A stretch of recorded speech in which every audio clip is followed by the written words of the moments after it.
I'm Matt Harrington, and today's Toolbox Talk revolves around the most common problem folks have with setting our EFCO walls is the setting of the top yokes. Top yokes come in TY2, 3, 4, and 7. That designation just describes how long the top yokes are depending on the thickness of the wall.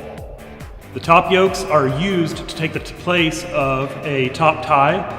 EFCO's rugged ties and top yokes keep a wall from spreading apart, but not necessarily from collapsing inwards. What that does is it allows the top tie to be about 6 foot down from the top of your concrete wall pour. The top yokes are designed where they have 4 holes on one end that are at 1.5 inch centers, and then the field holes that are all at 2 inches on center.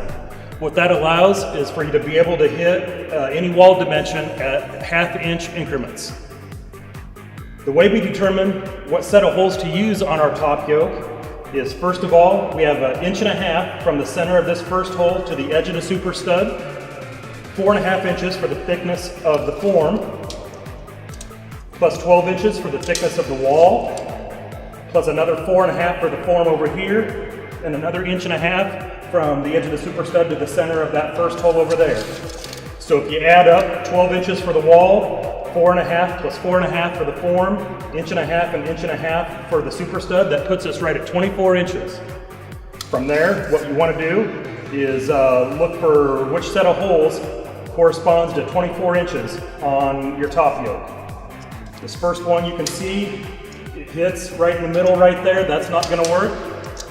Your second one in, that one's still not quite good.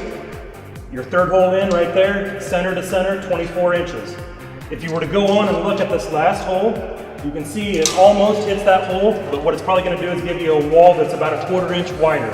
That's why it's critical to lay it out and see which one corresponds and hits directly at 24 inches on center. The first side of our wall has been flown and set into place. It's been anchored down at the bottom. The pipe braces are set and the wall's been plumbed.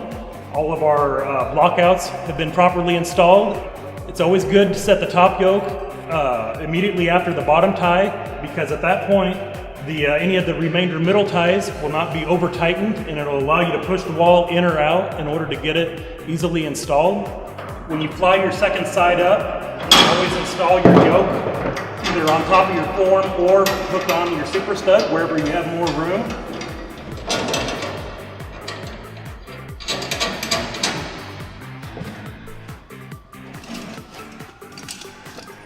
A quick snug of a wrench and your top yokes are set.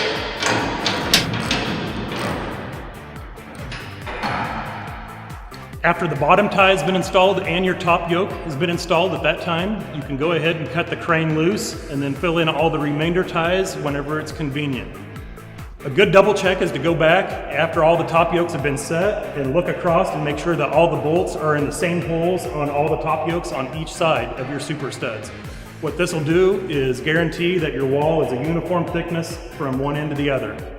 If you have any questions about setting your top yokes or gang forms, contact your EFCO field supervisor and look us up on YouTube.